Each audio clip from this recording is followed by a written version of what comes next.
আল্লাহ নবী যখন সকাল বেলাতে এই শব্দটা নবী আমার ব্যবহার করলেন, তখন তার পাড়া প্রতিবেশী আত্মীয় স্বজনেরা তারা সবাই বলতে শুরু করেছে, এই আওয়াজটা তো নবী মুহাম্মাদের, নিশ্চয়ই নবী মুহাম্মদ কোন একটা বিপদের সম্মুখীন হয়েছে। বলছে নিশ্চয়ই মুহাম্মদ কোন না কোন একটা বিপদের সম্মুখীন হয়েছে। তারা পাড়া প্রতিবেশী সবাই মিলে তারা আলোচনা শুরু করেছে।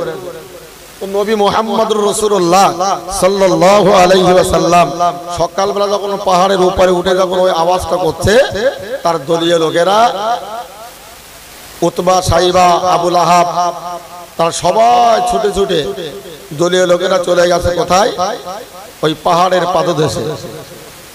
নবী মুহাম্মদ রাসূলুল্লাহ রয়েছে পাহাড়ের উপরে, আর তার দলীয় লোকেরা রয়েছে পাহাড়ের নিচে বা তলায়।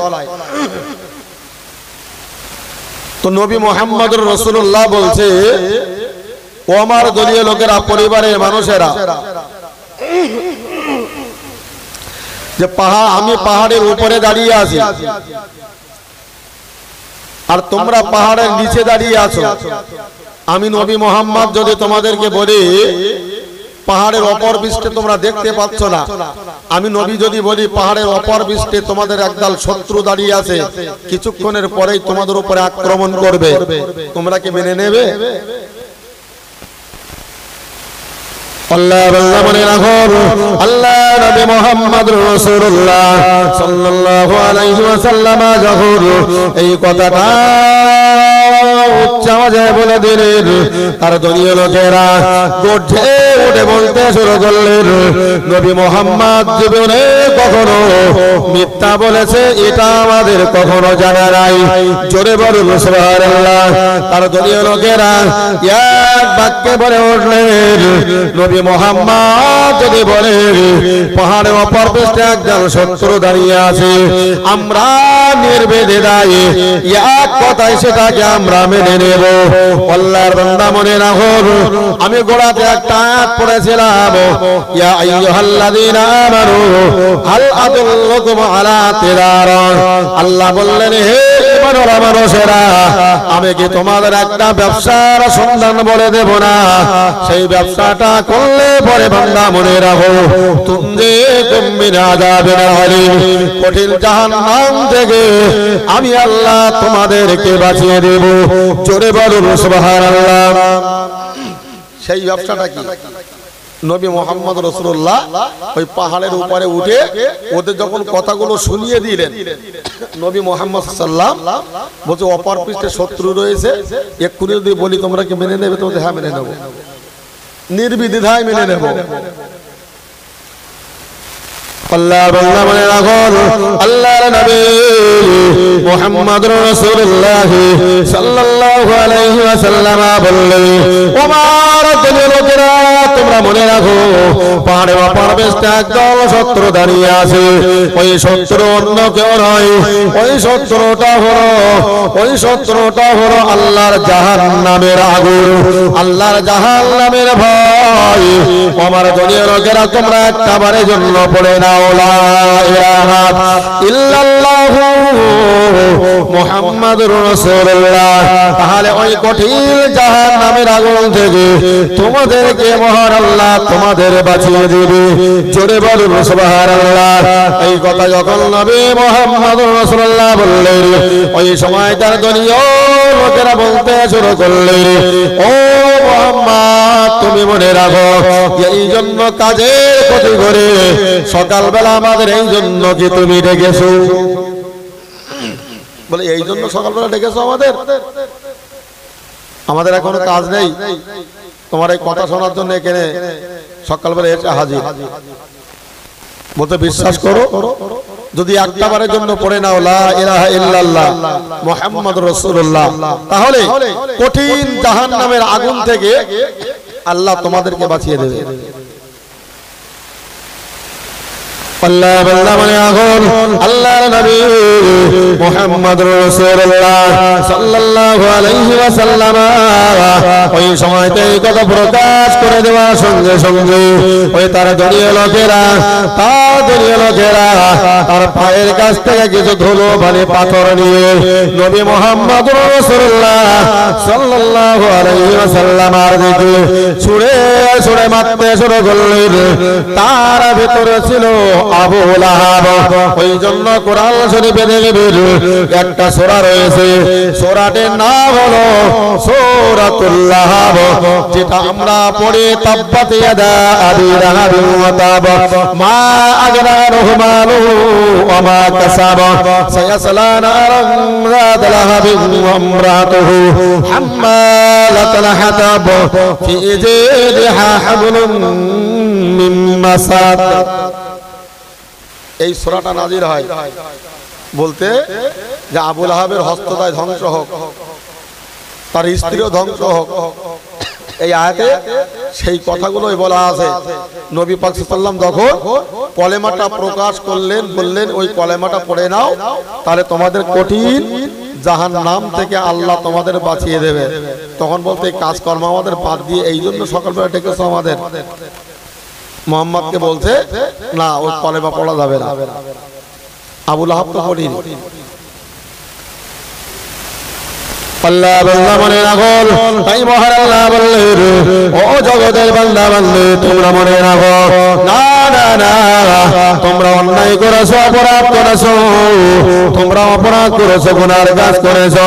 তাই মহান আল্লাহ কোরআন শরীফের ভিতরে জানিয়ে দিলেন আমার বান্দা বান্দী তোমরা মনে রাখো, তোমরা একটা বারে বললো আমি আল্লাহ তোমাদেরকে বলে দিলাম, তোমরা আমার কাছে ক্ষমা চাও, আমি আল্লাহ তোমাদের কঠিন জাহান্নাম থেকে তোমাদেরকে মুক্ত করে দেব। জোরে বলুন সুবহানাল্লাহ।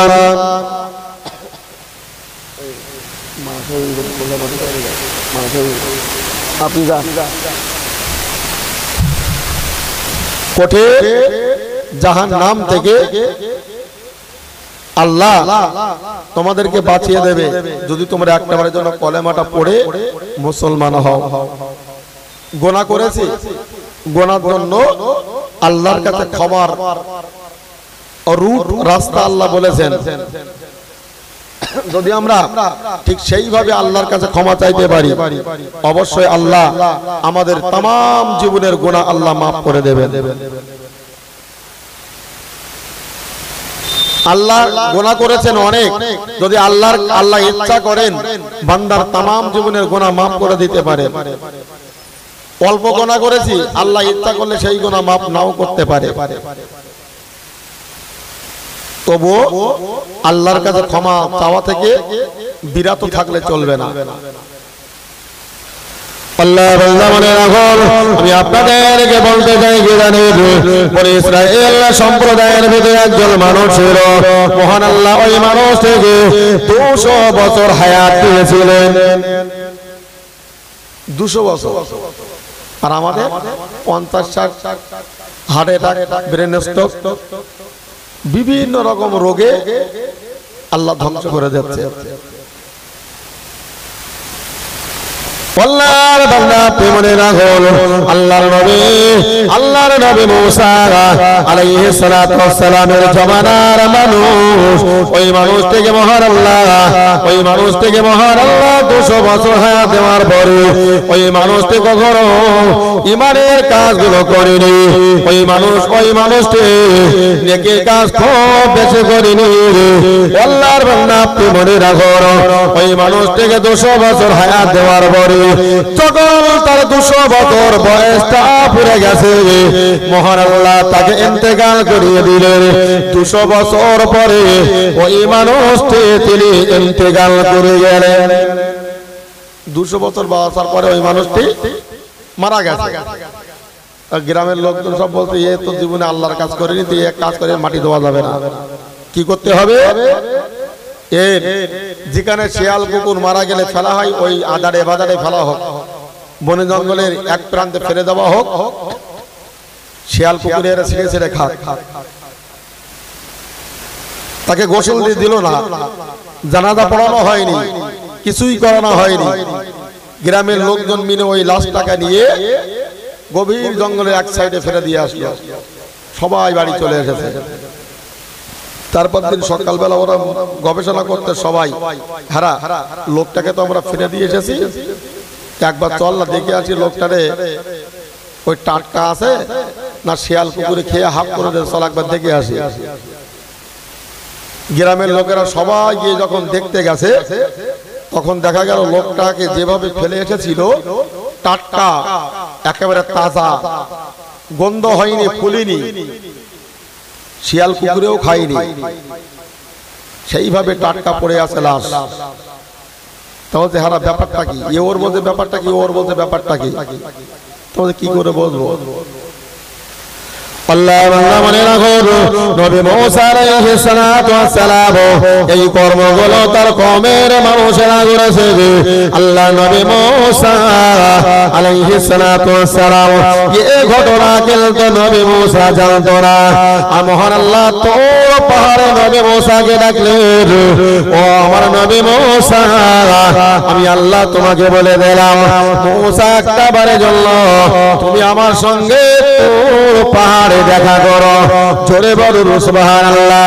নবী মুসা আলাইহিস সালাতু ওয়াস সালাম তারপরে দিন সকালবেলাতে ওই তুর পাহাড়ে মহান আল্লাহর সঙ্গে দেখা করতে গেলেন। দেখা করতে যাওয়ার পরে মহান আল্লাহ বললেন, ও নবী মুসা, তোমার কওমের একজন মারা গেছে, যে মানুষটিকে আমি আল্লাহ 200 বছর হায়াত দিয়েছিলাম।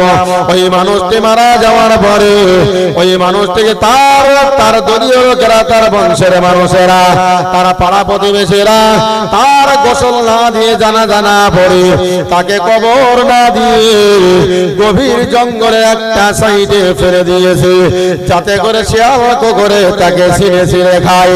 ও আমার নবী মুসা রে, আমি আল্লাহ নবী মুসা তোমাকে বলে দিলাম, তুমি একটা বারের জন্য চলে যাও, তোমার দলীয় লোক কওমের মানুষদেরকে বলো ওই লাশটাকে তুলে এনে তাকে গোসল দিয়ে, জানাজা পড়িয়ে তাকে আবার রীতিমতো কবরস্থ করার জন্য।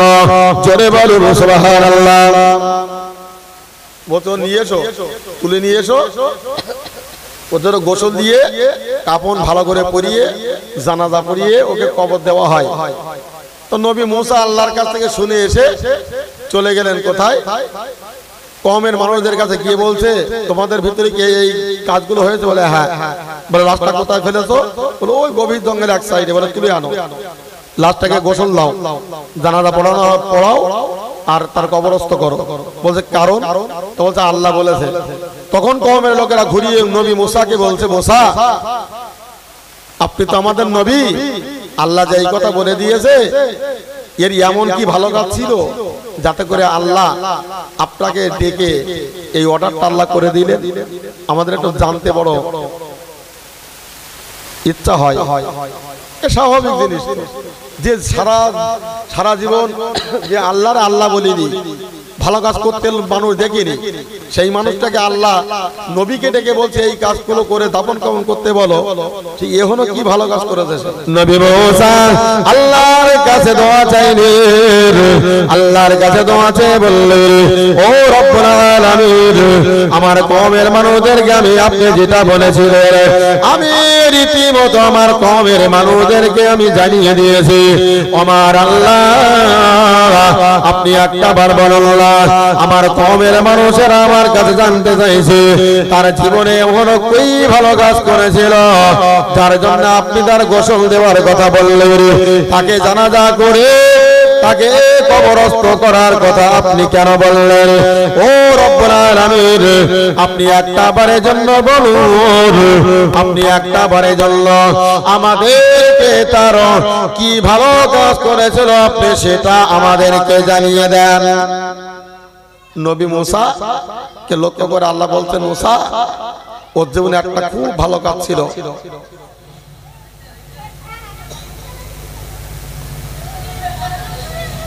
কি অবস্থা দেখতে পাচ্ছেন?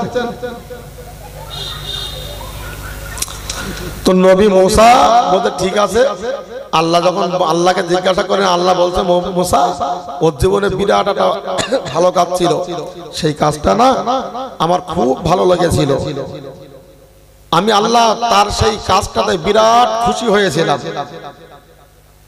তাই আমি আল্লাহ ওই তুলে এনে গোসল দিয়ে দাফন কাফন করার কথা বলেছি।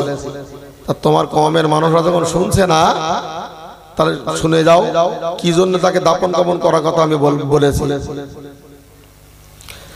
আল্লাহ বান্দা বলে রাখো, ওই মানুষটি তাওরাত কিতাব তেলাওয়াত করত, তাওরাত কিতাব পড়াশোনা করত, তাওরাত কিতাবের ভিতরে মহান আল্লাহ পাক আল্লাহ তাআলা ওই তাওরাত কিতাবের ভিতরে আপনার আমার নবী মুহাম্মদুর রাসূলুল্লাহ সাল্লাল্লাহু আলাইহি ওয়াসাল্লামের নামগুলো মহান আল্লাহ দিয়ে দিয়েছিলেন।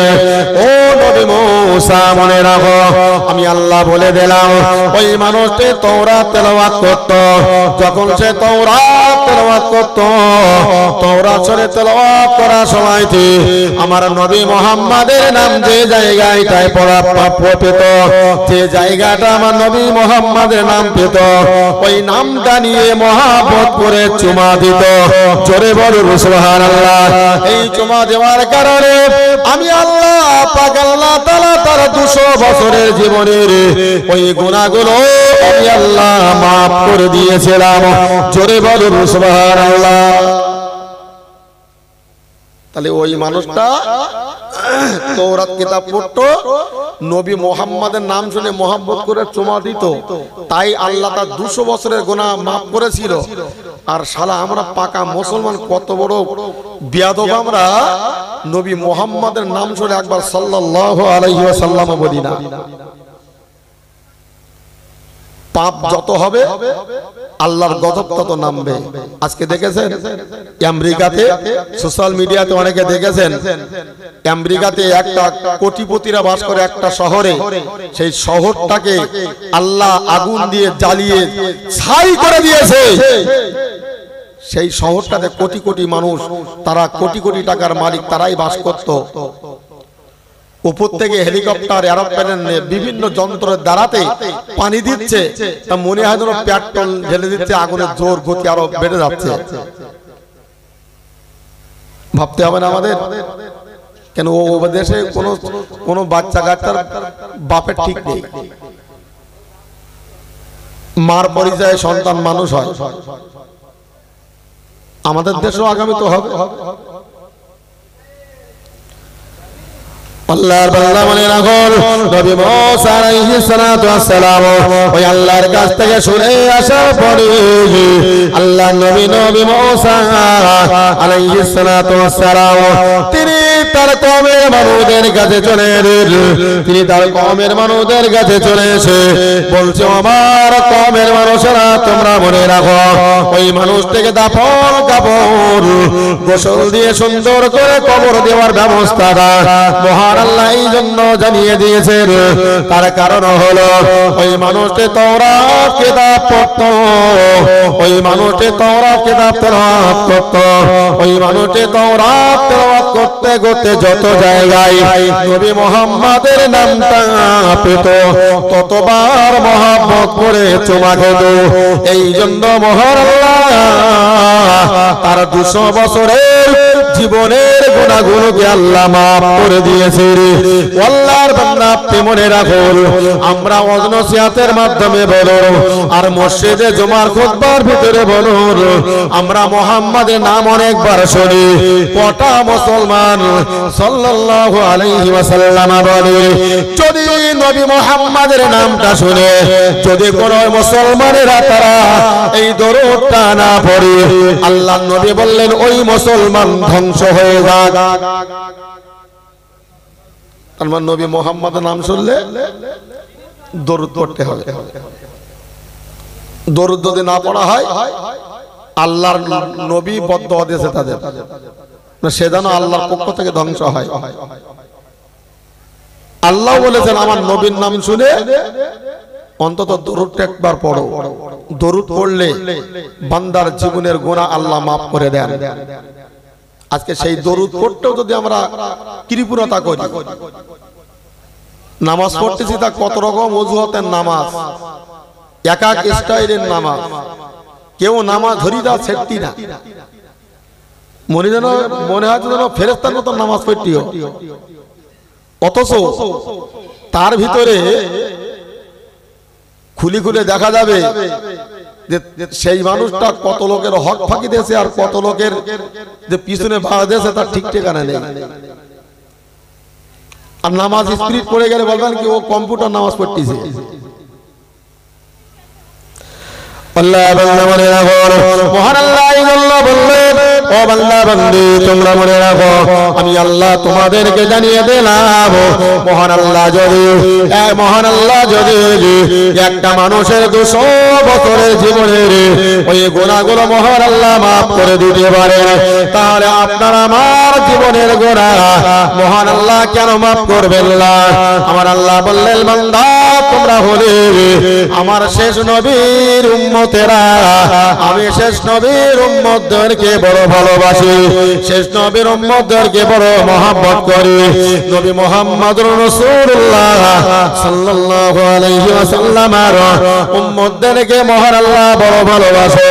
তাই মহান আল্লাহ কোরআন শরীফের ভিতরে একটা আয়াত নাযিল করে বলে দিলেন আমার বান্দা বান্দী তোমরা মনে রাখো লা তাকনাতু মির রাহমাতিল্লাহ ইন্নাল্লাহা ইয়াগফিরু যুনুবা জামিআ ইন্নাহু হুয়াল গফুরুর রহিম। আমার আল্লাহ বললেন বান্দারে তোমরা কখনো আমার আশা থেকে তোমরা নিরাশ হয়ো না বান্দা, তুমি গুনাহ করেছো গভীর রাতে আমার কাছে দোকানে হাত দাও বান্দা, আমি আল্লাহ বান্দা তোমার জীবনের গুনাহগুলোকে maaf করে দেব। জোরে বলুন সুবহানাল্লাহ। তাই আমার আল্লাহ বললেন বান্দারে আমার একটা নাম রেখেছি গফুর, আর অপর নাম রেখেছি রহমান, আর একটা নাম রেখেছি রহিম। সমস্ত নামের বরকতে আমি আল্লাহ বান্দা তোমার জীবনের গুনাহগুলোকে maaf করে দিতে পারি। আল্লাহ বলেন বান্দারে একটা মানুষের 200 বছরের গুনাহ যদি আল্লাহ maaf করে দিতে পারি, মহান আল্লাহ কেন আপনার আমার জীবনের এই 60-70 বছরের জিন্দেগির গুনাহ আমার আল্লাহ কেন maaf করে দিতে পারবে না? আজকের আমাদেরকে ভাবতে হবে 200 বছরের গুনাহ যদি আল্লাহ maaf করতে পারে, তাহলে আমাদের এই 60-70 বছরের জীবনে যা গুনাহ হয়েছে আল্লাহর কাছে চাইলে আল্লাহ কেন maaf করবে না? কিভাবে maaf হবে? তাহলে কোরআন দেখতে হয়, কোরআন কি বলেছে? আল্লাহ বলে রাখো তাই মহান আল্লাহ কোরআন শরীফের ভিতরে স্পষ্ট করে বলে দিলেন বান্দা সবাই যখন ঘুমিয়ে পড়বে, সবাই যখন তারা নিরিবিলি হয়ে যাবে, আমি আল্লাহ তোমাকে বলে দিলাম বান্দারে তুমি জীবনে অনেক গুনাহ করেছো, ওই গুনার জন্য বান্দারে তুমি ওই গভীর রাত্রে নামাজের পাটিটা পাতো, ওই গভীর রাত্রে নামাজের পাটিটা পেতে দোকান হাত আমার কাছে ওঠা বান্দা ও আমার বান্দা বান্দি তোমরা ওই গভীর রাত্রে দোকান হাত উঠিয়ে আমার কাছে দোয়া করো। আমি আল্লাহ কোরআন শরীফে বলে দিয়েছি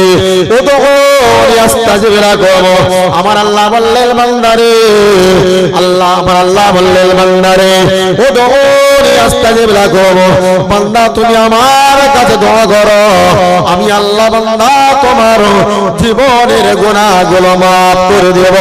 জোরে বলুন সুবহানাল্লাহ। तमाम জীবনের গুনাহ আমি আগেই বলেছি যদি 200 বছরের গুনাহ আল্লাহ maaf করতে পারে, তাহলে আমাদের 50, 60, 70 বছরের তো জীবন সেইভাবে maaf চাওয়ার মতো চাইলে আল্লাহ কেন ক্ষমা করবে না? কিন্তু সেই চাওয়ার লোকের অভাব। আল্লাহ বলছে বান্দা তুই এগিয়ে আয়, 1 হাত আসবি আমি তোর দিকে 2 হাত যাব, তুই 5 হাত আসবি বান্দা আমি তোর দিকে 10 হাত এগিয়ে যাব। জোরে বলুন। কিন্তু আল্লাহ তো বান্দার গুনাহ maaf করার জন্যই রয়েছে, কিন্তু আমরা maaf তো চাই না, রক্ত তেজ রয়েছে তো তাই বলো নামাজ পড়ি মোটি দিকে খুঁতখুত করে কানবে কেডা?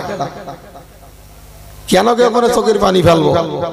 আপনি জানেন হাদিস শরীফের ভিতরে রাসূল জানিয়েছেন যদি কোনো ঈমানদার মুমিন মুসলমানেরা আল্লাহর ভয়ে যদি চোখ থেকে এক ফোঁটা পানি গড়িয়ে পড়ে আল্লাহর নবী বলেছেন ওই এক ফোঁটা পানিটাই হয়তো আল্লাহ তার জন্য জাহান্নামের আগুন হারাম করে দেবেন। আল্লাহ বলে রাখুন তাই মহান আল্লাহ কোরআন শরীফের ভিতরে স্পষ্ট করে জানিয়ে দিলেন ও জগতের বান্দা বান্দী তোমরা মনে রাখো ওই গভীর রাতের বেলা তোমার সংসারে অভাব, তোমার সংসারে অভাব, তোমার বাড়িতে অনেক অসুস্থ, ওই অসুস্থতার জন্য বান্দা ওই গভীর রাত্রে আমার কাছে হাত ওঠাও, ও দৌড়ে আসতে যাবে লাগো বান্দা তুমি আমার কাছে হাত ওঠাও, বান্দা আমি তোমার জীবনের গুনাহগুলোকে মাফ করে দেব। জোরে বলুন সুবহানাল্লাহ। ওই গভীর রাত্রে দোয়া আল্লাহর কাছে বেশি বেশি পরিমাণে কবুল হয়, তার কারণ হলো আল্লাহ সপ্তম আসমান থেকে প্রথম আসমানে আল্লাহ সেই দিন নেমে আসে। জোরে বলুন সুবহানাল্লাহ। এই জন্য আমাদেরকে আল্লাহর কাছে ক্ষমা চাইতে হবে। আমরা আমাদেরকে আল্লাহর কাছে যদি আমরা ক্ষমা চাইতে পারি তো অবশ্যই মহান আল্লাহ আমাদের তাম জীবনের গুনাহগুলোকে আল্লাহ মাফ করে দেবে। আল্লাহর কাছে ক্ষমা চাইতে পারলে আল্লাহ ক্ষমা করবে। কারো কাছে নিজের জন্য হাত পাতা লাগবে না, এর জন্য ও করা লাগবে না, তা করা লাগবে না, কিছু করা লাগবে না। আল্লাহর কাছে ক্ষমা আমাদেরকে অবশ্যই চাইতে হবে। ফুরফুরা শরীফের মুজাদ্দেদে জামান দাদা হুজুর কিবলা রাহমাতুল্লাহ আলাইহি তিনি তাহাজ্জুদের নামাজ পড়ে দোকানে হাত আল্লাহর কাছে ওঠাতেন, উঠিয়ে তিনি হলেন জমানার একজন মুজাদ্দেদ, যুগ সংস্কার। তো ফুরফুরা শরীফের মুজাদ্দেদে জামান তিনি ওই গভীর রাত্রে হাত তুলে আল্লাহর কাছে চোখের পানি ফেলে ফেলে কাঁদতেন, যে চোখের পানিতে দাড়ি বেয়ে বেয়ে বুকের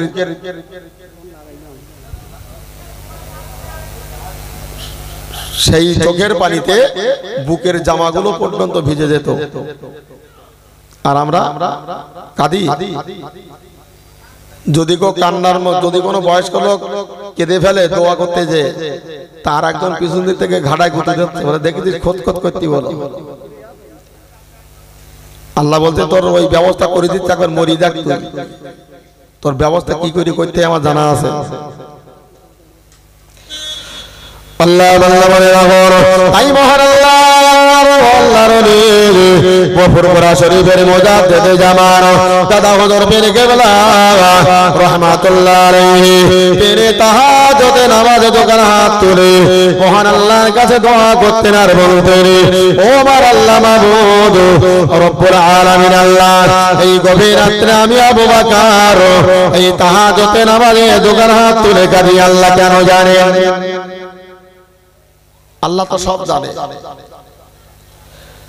ফুরফুরা শরীফের মুজাদ্দেদে জামান ওই গভীর রাত্রে দোকানে হাত তুলে আল্লাহর কাছে কেঁদে বলে ও রব্বুল আলামিন আপনি কোরআন শরীফের ভিতরে একটা আয়াত ছেড়ে দিয়েছেন, ওই আয়াতটা হলো লা তাকনাতু মির রাহমাতিল্লাহ ইন্নাল্লাহা ইয়াগফিরু যুনুবা জামিয়া ইন্নাহু হুয়াল গফুরুর রহিম।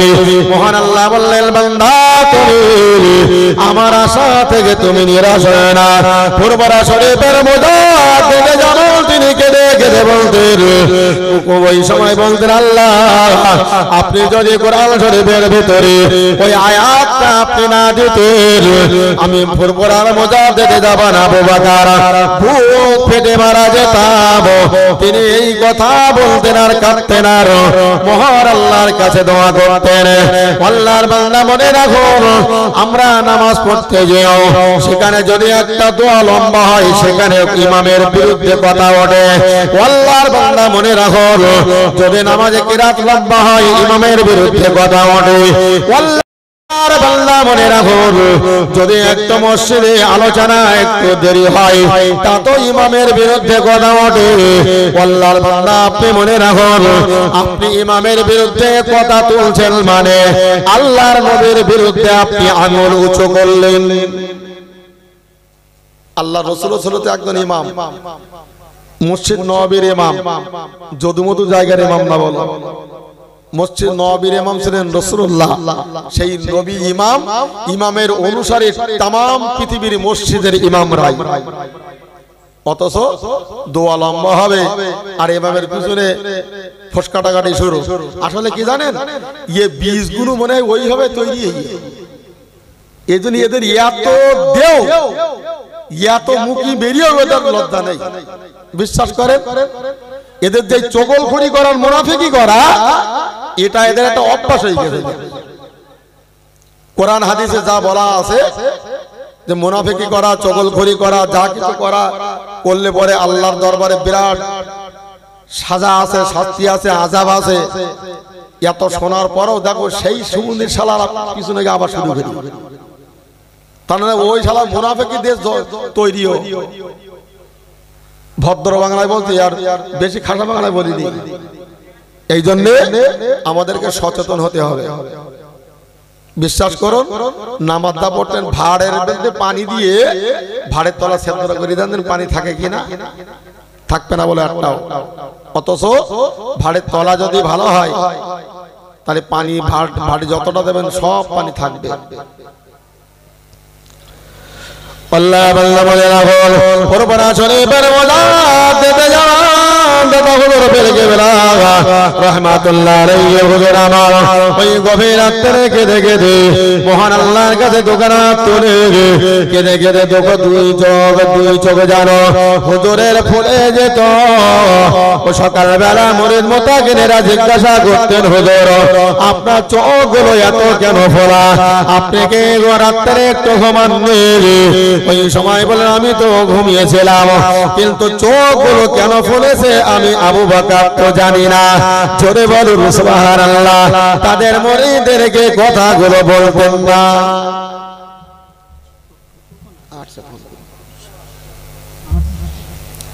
এই জন্য গভীর রাত্রে তিনি কাঁদতেন।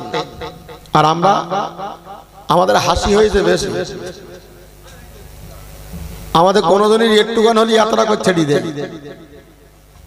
আর তারা একটুখান জিনিস হলেই আল্লাহর কাছে হাত দিয়েছেন যে আল্লাহ আমাদের জীবনের গুনাহ মাফ করে দেন। আমরা হয়তো অনেক গুনাহ করেছি, আল্লাহ মাফ করুন। আল্লাহ বান্দা মনে রাখো, না না না মুসলমান মনে রাখো। আর একটা কথা আমি আপনাদেরকে বলবো, ওই ইরাক দেশের তিনি একজন বড় আল্লাহর ওলি ছিলেন। নামটা তার হলো ইয়াকুব রাহমাতুল্লাহ আলাইহি। জোরে বলুন সুবহানাল্লাহ। ওই আল্লাহর ওলির নাম ছিল আল্লামা ইয়াকুব কফি রাহমাতুল্লাহ আলাইহি। তার ইচ্ছা ছিল আমি আল্লাহকে সরাসরি দেখতে চাই, বা আমি আল্লাহ দিদার পেতে চাই। তাই তিনি ওই গভীর জঙ্গলে গিয়ে আল্লাহর ইবাদত করতেন। গভীর জঙ্গলে সেখানে ইবাদত করছে। ইবাদত করতে করতে করতে করতে আল্লাহর এত নৈকট্য হাসিল করলেন, হঠাৎ তিনি মনে মনে চিন্তা করছে, আমার অনেকদিন গোসল করা হয়নি, যেটা গা ধোয়া বলি, স্নান করা বলি আমরা। তো এই গায়ে তো গোসল না করার কারণে গায়ে একটু ময়লা পড়েছে, একটু গোসল করতে বললে ভালো হয়তো। এই যে মনে মনে একটা নিয়ত করে নিয়েছে, ওর অন্তরের খবর আল্লাহ শুনেই গভীর জঙ্গল থেকে একটা রয়্যাল বেঙ্গল টাইগার পাঠিয়ে দিয়েছে। ভাই আমাদের মতন খেড়িদের যদি ওই বচি দিয়ে আর বাঘ হালুম করতে করতে আসে, তো না আমাদের পাঠিয়ে কোন দিক দৌড়বো বলেন, তার ঠিক ঠিকানা নেই। তো আল্লামা ইয়াকুব কফি রাহমাতুল্লাহ আলাইহি তিনি ধ্যানে মগ্ন।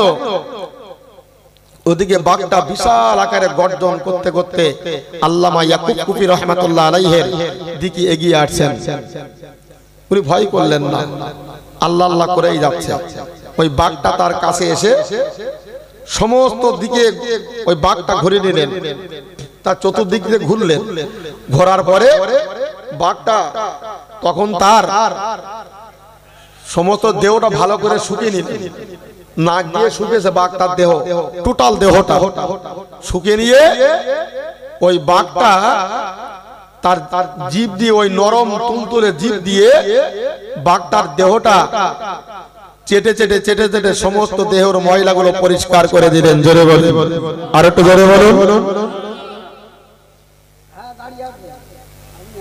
আল্লামা ইয়াকুব রহমাতুল্লাহ আলাইহি যখন ধ্যান থেকে বেরিয়ে এসেছেন তখন মনে মনে চিন্তা করছে, নিশ্চিত গভীর, আমি গোসল করার কথা বললাম আর গভীর জঙ্গল থেকে আল্লাহ আমার মনের কথা বুঝে নিয়ে আল্লাহ বাঘ পাঠিয়ে দিয়েছে, নিশ্চিত আমি যা ইবাদত করেছি সমস্ত ইবাদত মনে হয় আল্লাহ কবুল করে নেছে।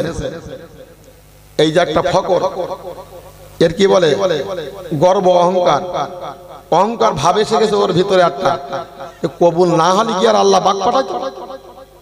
নিশ্চিত কবুল হয়েছে। এই যে একটা তার ভিতরে ফখর কাজ করছে, গর্ব কাজ করছে, অহংকার ঢুকে গেছে।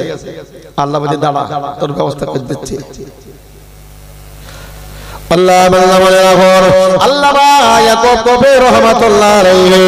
এই কথা মহান আল্লাহ শুনে বুঝে আবার তারপরে দিনেতে যখন ইয়াকুব কবি রাহমাতুল্লাহ আলাইহি ওই একই জায়গায় তিনি ধ্যানে মগ্ন আল্লাহ আল্লাহ করতে লাগলেন।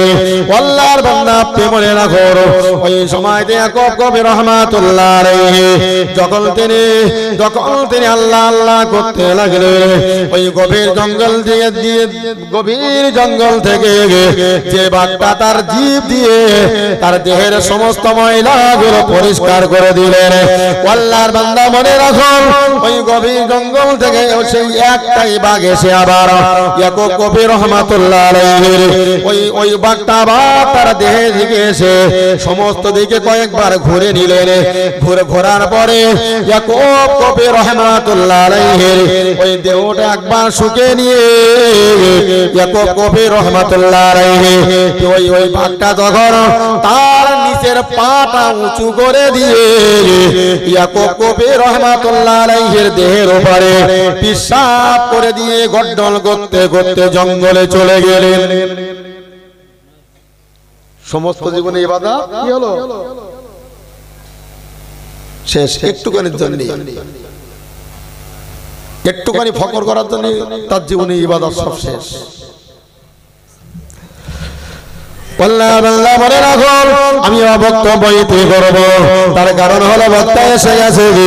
আল্লাহর বান্দা আপনি মনে রাখো, মহান আল্লাহ পাক আল্লাহ তাআলা জানে ওই নবী মুসার জামানার মানুষটা 200 বছরের ওই গুনাহ যদি মহান আল্লাহ মাফ করে দিতে পারে, মহান আল্লাহ যদি तमाम পৃথিবীর মানুষের গুনাহ মাফ করে দিতে পারে, আল্লাহর বান্দা মনে রাখো, ওই গভীর রাত্রে আল্লাহর কাছে চাওয়ার মতো চাওয়া।